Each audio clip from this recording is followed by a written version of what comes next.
Boten darah tinggi. Iki hemoroid. Lek iki sing metu getih boten sebenarnya.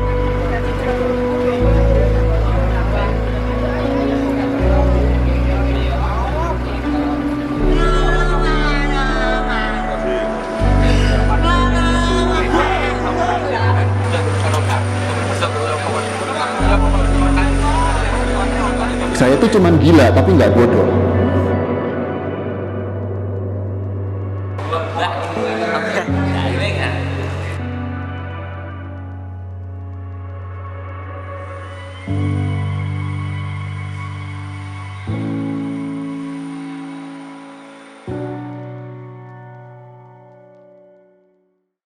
Usia 10 hingga 17 tahun di Indonesia memiliki masalah kesehatan mental. Tekanan sosial dan ekonomi yang tinggi di Jakarta menyebabkan gangguan kejiwaan. Kasus orang dengan gangguan jiwa di Tulungagung mengalami peningkatan.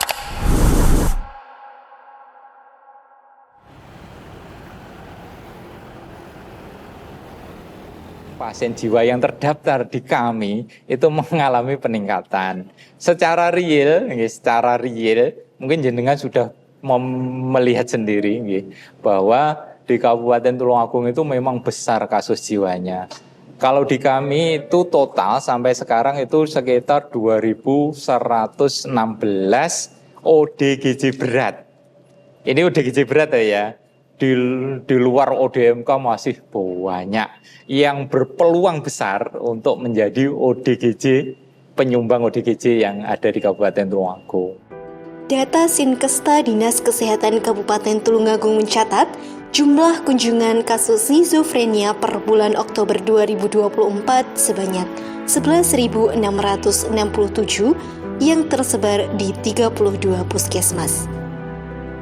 Angka ini menggambarkan sebuah kenyataan yang memprihatinkan, realita yang tidak hanya berbicara tentang jumlah, tetapi juga tentang manusia yang hidup di tengah stigma, keterbatasan akses, dan minimnya pemahaman masyarakat. Penyakit gangguan jiwa itu ya, penyebabnya ada 3 gitu. Yang pertama ada faktor biologi, kemudian ada faktor psikologi, yang ketiga ada faktor sosial gitu ya. Jadi kalau yang pertama itu ada faktor biologi, itu tentunya ada faktor penyakit yang mungkin itu sudah dari dasar lahirnya memang sudah ada, itu kita sebut juga dengan herediter. Ada juga faktor yang acquired, jadi sesuatu yang didapatkan, misalnya orang dengan cedera kepala setelah kecelakaan misalnya ya, kemudian ada gangguan di dalam struktur otaknya misalnya. Nah itu juga bisa menyebabkan terjadinya gangguan jiwa. Itu secara biologi yang pertama. Kemudian yang kedua adalah berkaitan dengan faktor psikologi. Faktor psikologi itu ada faktor internal, ada faktor eksternal gitu ya.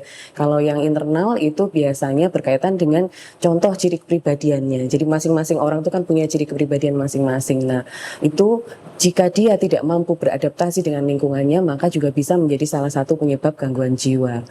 Faktor eksternal misalnya ada ekspresi emosi keluarga yang tinggi gitu yang didapat dari lingkungan, itu juga bisa menyebabkan seseorang tidak mampu menghadapi masalah tersebut, itu juga bisa menyebabkan salah satu gangguan jiwa. Kalau faktor yang ketiga, faktor yang terakhir ya, itu adalah faktor lingkungan. Faktor lingkungan itu berkaitan misalnya dengan lingkungan sekolah, lingkungan pekerjaan, kemudian misalnya dengan lingkungan tempat tinggal ya. Nggak mampu atau tidak dia beradaptasi, itu juga menyebabkan salah satu gangguan jiwa jika banyak sekali cara-cara yang dia gunakan tidak adaptif yang kita sebut seperti itu. Namun di tengah kompleksitas faktor gangguan kejiwaan itu, ada sebuah kekuatan yang mampu membawa pada perubahan besar, yakni keluarga.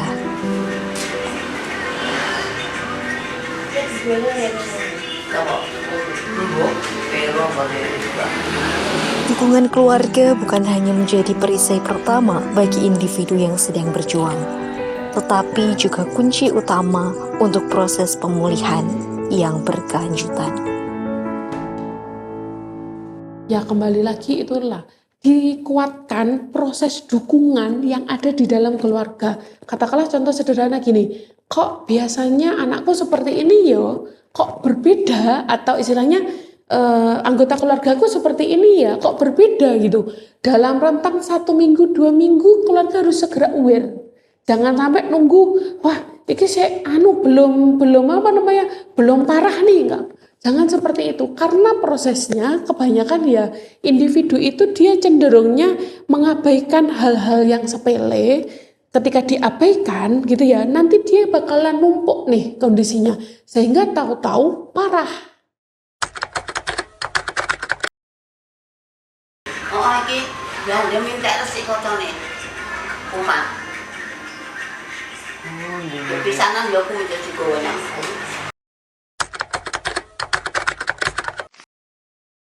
Ketika keluarga belum mau menerima keadaan keluarganya, kemungkinan yang terjadi adalah tidak ada usaha untuk mengupayakan agar keluarga ini agar si klien ini atau pasien ini sembuh. Kini, Yui telah pulih dari skizofrenia yang dideritanya selama bertahun-tahun. Ia mampu melakukan aktivitas sederhana seperti mencuci baju, menyapu, dan kegiatan ringan lainnya.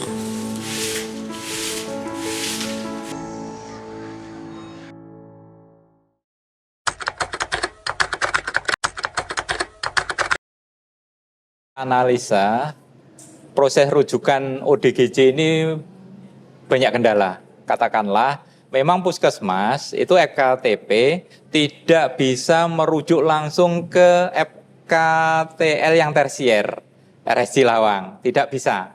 Karena itu rujukan berjenjang, pasti rujukannya ke SK sebagai FKTL-nya SK.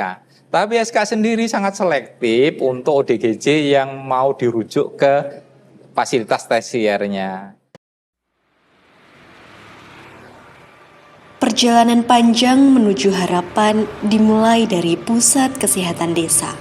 Salah satunya adalah Puskesmas Tunggangri, Kecamatan Kalidawir, Kabupaten Tulungagung.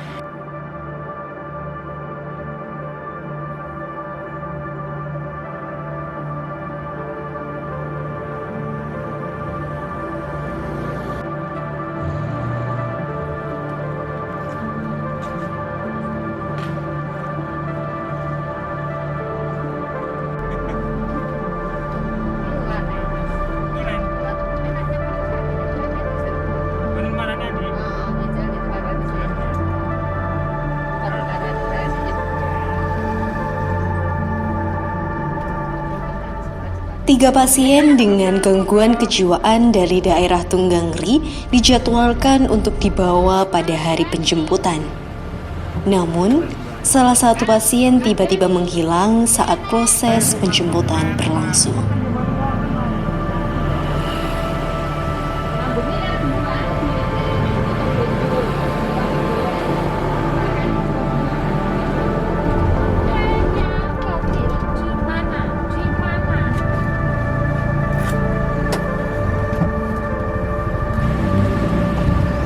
Kali ini adalah penjemputan pasien ketiga.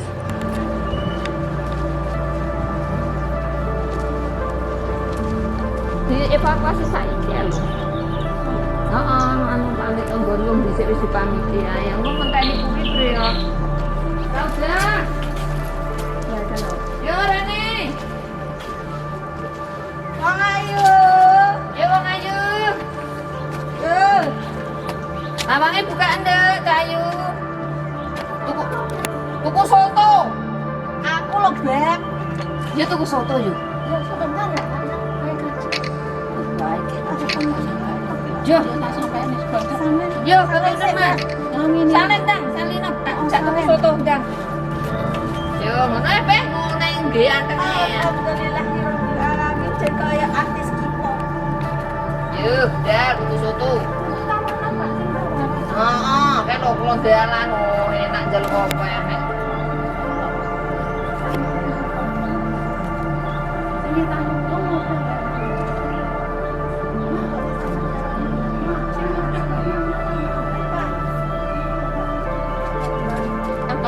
mati kon artis. Terus Bismillahirrahmanirrahim. Ayo. Mas. Artis sing ya. Jadi artis sing sok tegalane sik jagung lho, Pak. Wah, dan kota.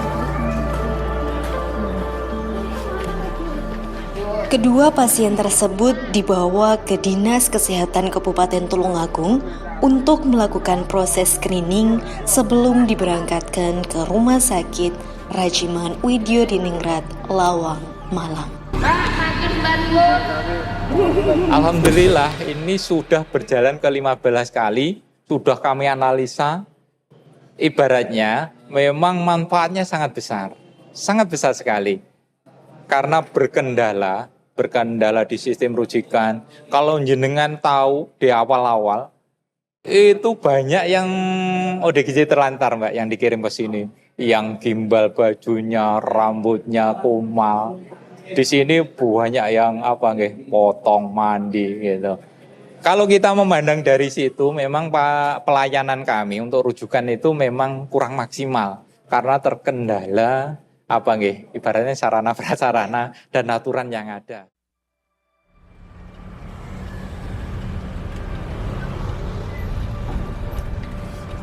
Dari Puskesmas Tunggangri menuju Dinas Kesehatan Kabupaten Tulungagung, perjalanan ditempuh kurang lebih 30 menit. Kemudian, pasien diperiksa kesehatannya dan dibersihkan oleh petugas di Dinas Kesehatan Kabupaten Tulungagung.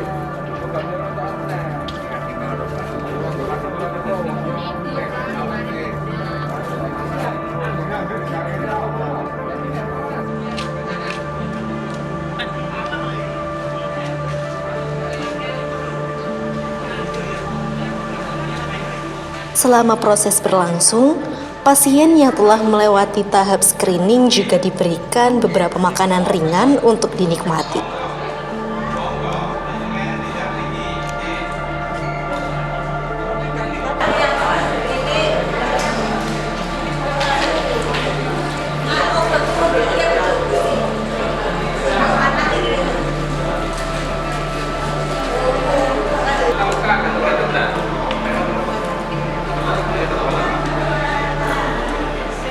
Beberapa keluarga turut serta mengantar dan mendampingi anggota keluarganya dengan penuh kasih sayang. Namun, tidak semua pasien bersedia dibawa ke sini. Beberapa di antaranya enggan berpisah dari keluarga.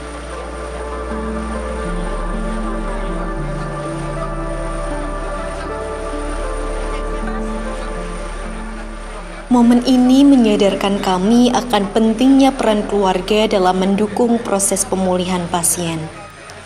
Kehangatan dan keterlibatan mereka bukan hanya memberikan rasa aman bagi pasien, tetapi juga menjadi simbol harapan bahwa pemulihan bukanlah perjalanan yang harus dilalui sendirian.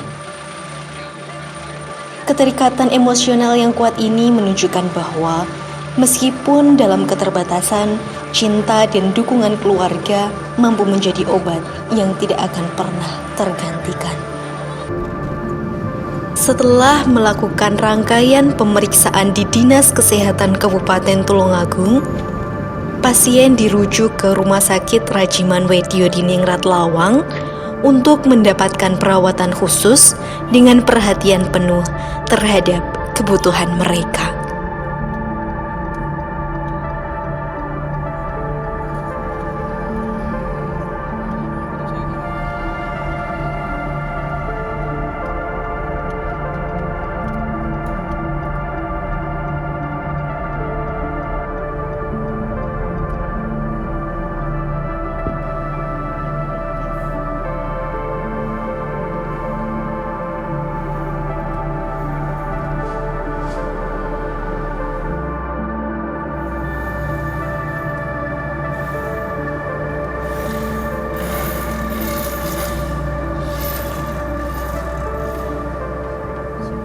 Kakak juga melakukan kerjasama di rumah sakit ini dengan dinas sosial, ada termasuk Tulungagung juga.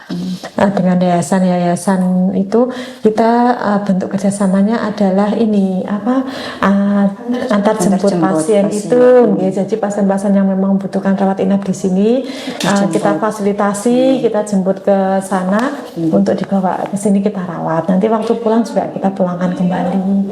Gitu juga dibantu kolaborasi dengan dinas sosial, dengan dinas provinsi begitu. Untuk kegiatan pasien sendiri, selain dia perawatan di ruangan ini, yang sudah terfasilitasi di sini adalah ini kegiatan rehabilitasi. Ada ruangannya di sebelah belakang sana. Di rehabilitasi itu nanti pasien kita seleksi. Pertama, pasien-pasien yang sudah memenuhi kriteria seleksi itu dilakukan kegiatan rehabilitasi macam-macam. Di situ ada yang batik, ada batik ciprat, psikososial. Ada yang mungkin awal-awal diajak olahraga dulu, kemudian dilatih berhias gitu nggih. Terus bikin-bikin menu-menu masakan, bikin-bikin kemucing, bikin-bikin gitu-gitu. Termasuk ada kegiatan itu juga kegiatan-kegiatan yang kita ajarkan di sini itu masuk dalam kegiatan rehabilitasi pasien. Ini tempat pembuatan sulak atau kemoceng. Ini produk yang dihasilkan. Ini kemoceng yang dihasilkan, terus ini bantal yang dibuat juga, terus ada keset. Keset ini belum selesai, nanti hasilnya ada di showroom, nanti dipasarkan secara umum nanti ya.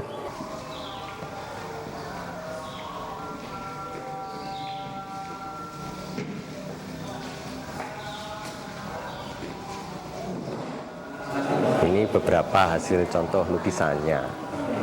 Ini kalau ini produk-produk yang sudah siap untuk dijual ini ya. Ini ada kerajinan tangan, handcraft seperti ini.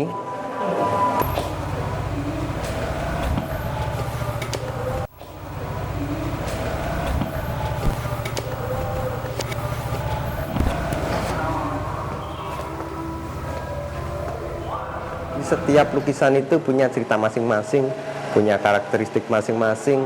Di setiap hasilnya ini mesti ada sesuatunya gitu yang bisa menerjemahkan ya si pembuat sendiri itu.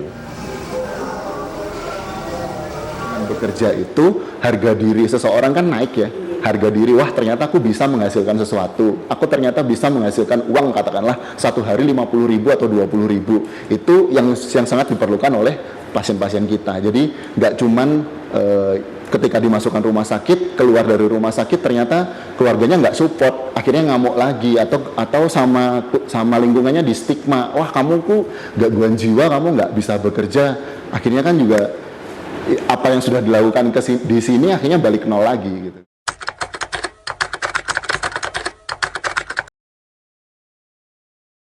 Jadi ada mahasiswa nih masuk ke ruang krisis waktu itu. Kebetulan waktu itu kami baru awal-awal menerapkan sistem rekam medis elektronik. Jadi semua rekam medis kita masukkan di komputer. Kebetulan komputernya itu ada masalah, dia nggak mau nyala gitu. Terus ada satu pasien dekat sama saya, Pak, saya tuh bisa tuh gitu. Kan kadang kalau orang nggak paham, pasti dia bilang, ini jangan-jangan pasienku bluffing doang gitu kan. Nah ternyata saya tes nih, kira-kira kalau kayak gini nih masalahnya ada di mana, dan dia tuh bisa jelasin dengan cara yang enak gitu kan. Terus akhirnya yaudah saya coba gitu, saya kasih percayaan pasiennya untuk membetulkan PC. Waktu itu masih ada di ruangan rawat inap. Ternyata setelah 20 menitan itu PC nyala gitu. Itu PC nyala gitu. Terus wah ternyata sama bisa ya Mas. Saya belum baca ya waktu itu, dia pasien baru kebetulan. Saya belum baca dia latar belakangnya apa. Tahu nggak yang dia jawab apa? Yang dia jawab ketika itu, Pak, saya ini nggak saya itu cuman gila tapi nggak bodoh.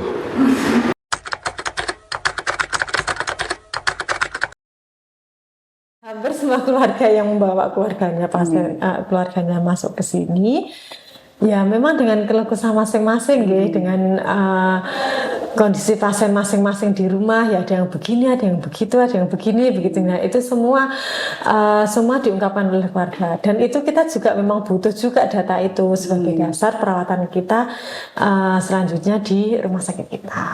Kalau kita tidak ada data keluarga juga kita nggak tahu artinya pasien ini mau diapain kalau tidak ada keluarganya. Artinya keluh kesah keluarga pun itu menguntungkan kita juga gitu artinya.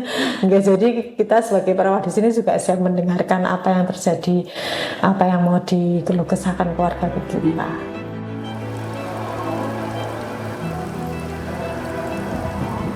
Di balik angka-angka tentang masalah kejiwaan, ada manusia dengan cerita yang jarang terlihat. Mereka yang pernah merasa kehilangan tujuan, tersesat dalam isi pikiran, dan berjuang di dunia yang seringkali sulit untuk dimengerti. Tapi di tengah itu semua, selalu ada secercah harapan.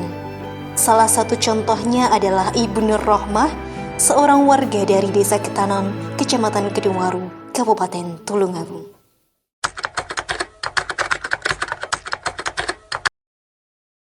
Itu sekitar tahun 2008.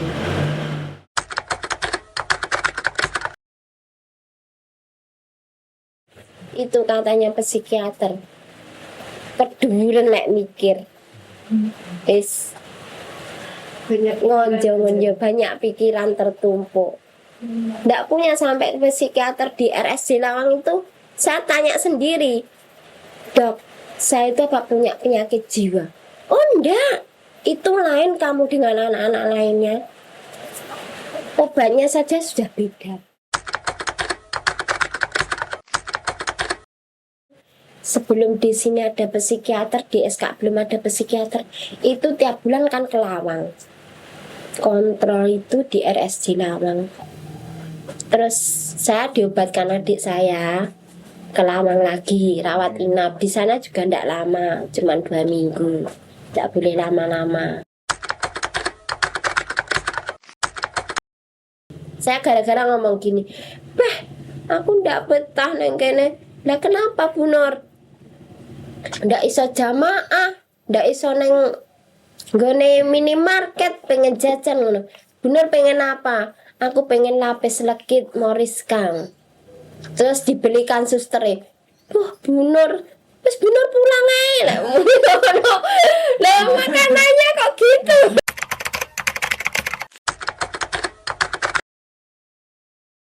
Kalau saya, menurut saya, sing iso mareni atine dhewe. Misalkan diolok orang, itu kita bisa introspeksi diri, merubah diri. Aku dilokne ndak apa-apa. Tak rubahi diriku. Juga hatiku tak dem-demi dilokne wong, dan tak dem-demi dhewe. Sing penting aku nyaman, ndak ganggu wong kuwi, ndak jadi benalune. Tak wis.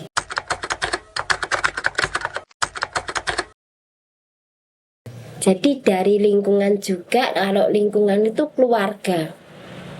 Ada perhatian dari keluarga.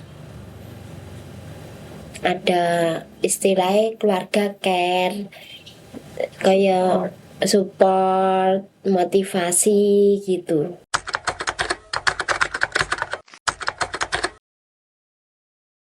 Aku mbiyen awalnya ngomong adikku, Mbak, Lem, aku arep dodol gorengan. Awakmu njaluk modal piro? Wis 50.000 wae. 50 wong dodol gorengane 50.000 gorengan arep jajane cah cilik-cilik. Sekarang sudah saya tinggalkan semua, saya fokus kerupuk gambir. Enggak nih zaman semono Bu, sing gawe Bu Nur. Bu Nur sek 2.000 ngono wis ora akeh. Cair itu 1 saset yang 200 gram itu. Sudah itu. Terus nanti ganti enak itu. Itu resepnya Bu Nur loh. Kalau biasanya kukis kok bisa bantet niku biasanya karena apa? Itunya pengaruhnya dari pengembangnya. Kurang ya, raginya expired bisa, terus kurang lama prosesnya biasanya, terus bisa juga menteganya masih panas. Carikan nama teganya. Kerupuk Gambir 2017. Awalnya kerupuk gambir saja, terus berkembang ada kembang goyang, ada rempeyek, terus berkembang lagi ada madu mongso, ada itu semprit Garut sama nastar. Dalam sehari, Ibu Nur Rohmah dapat memproduksi hingga 4 kg adonan untuk pembuatan kerupuk gambir. Bahkan saat menjelang Hari Raya Idul Fitri, jumlah adonan yang dibuat bisa mencapai 20 kg, memenuhi permintaan yang semakin tinggi di momen spesial tersebut. Ibu Nur Rohmah juga menjajakan dagangannya di swalayan dan toko-toko terdekat agar produknya dapat dengan mudah dijangkau dan dinikmati oleh masyarakat. Masyarakat lingkungan sekitar itu harus mempunyai dukungan juga terhadap kondisi kejiwaan dari si tetangganya gitu ya. Kalau mohon maaf nih, orang ODGJ atau orang yang mengalami gangguan jiwa itu kebanyakan pasti sensitif, iya kan? Kalau sensitif dengan omongan yang menurut kita itu adalah tidak menyakitkan buat dia atau tidak memojokkan dia, tapi mereka bisa mengartikan berbeda. Sehingga dukungannya apa? Jaga saja pola komunikasi dengan si klien atau si pasien ini tadi yang mengalami gangguan ini tadi gitu. Sehingga ketika lingkungan itu istilahnya iya memang dia mengalami gangguan, ya sudah, tapi kan dia masih bisa berfungsi penuh nih. Gangguannya dia masih bisa berinteraksi dengan lingkungan sosial, dia masih bisa melakukan aktivitas bekerja ini tadi.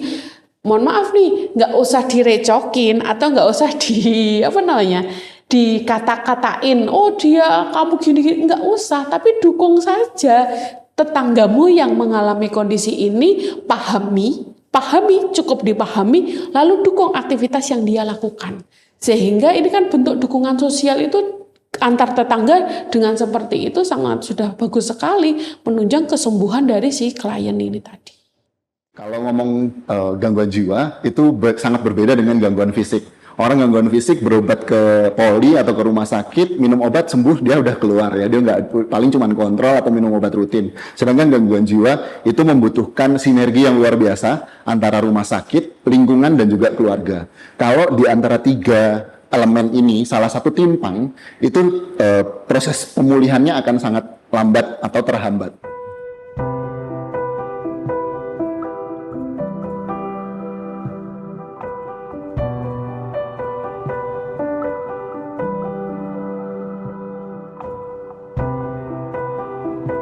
Pesan saya ya buat semua warga yang ada di seluruh Indonesia ya, mungkin yang nantinya akan melihat gitu. Jika ada keluarga atau teman kita atau orang-orang yang kita kenal dan kita tengarai di situ terdeteksi adanya gangguan kejiwaan, mohon segera dibawa ke tenaga profesional ya, sehingga pengobatan secara holistik tadi, baik itu menggunakan pengobatan secara minum obat, disuntik dan lain-lain, kemudian bisa juga dilakukan pendekatan psikoterapi ya, itu bisa segera dilakukan sehingga nanti prognosisnya akan lebih baik dan bisa kembali ke masyarakat dalam kondisi kualitas hidup yang sangat optimal. Untuk orang-orang gangguan jiwa itu tidak selalu dia tidak berguna. Dia masih ada gunanya, mereka masih tetap manusia yang masih bisa kita berikan pelatihan, masih kita berikan terapi untuk memperbaiki hidupnya. Gangguan jiwa itu bukan suatu keterbatasan, bukan suatu kekurangan seseorang. Jadi mari kita tetap berteman dengan mereka, jangan kita acuhkan mereka, jangan kita abaikan mereka. Mereka adalah butuh pertolongan kita. Dibantu sebisa kita, dicarikan semua yang terbaik untuk mereka. Perubahan dimulai dari langkah kecil. Mari kita saling mendukung dan menghentikan stigma agar semua orang dapat hidup dengan martabat dan harapan. Menyibak kabut adalah langkah pertama untuk memahami. Bersama, kita bisa menciptakan dunia yang lebih peduli dan penuh harapan bagi mereka yang hidup dalam bayang-bayang gangguan kejiwaan.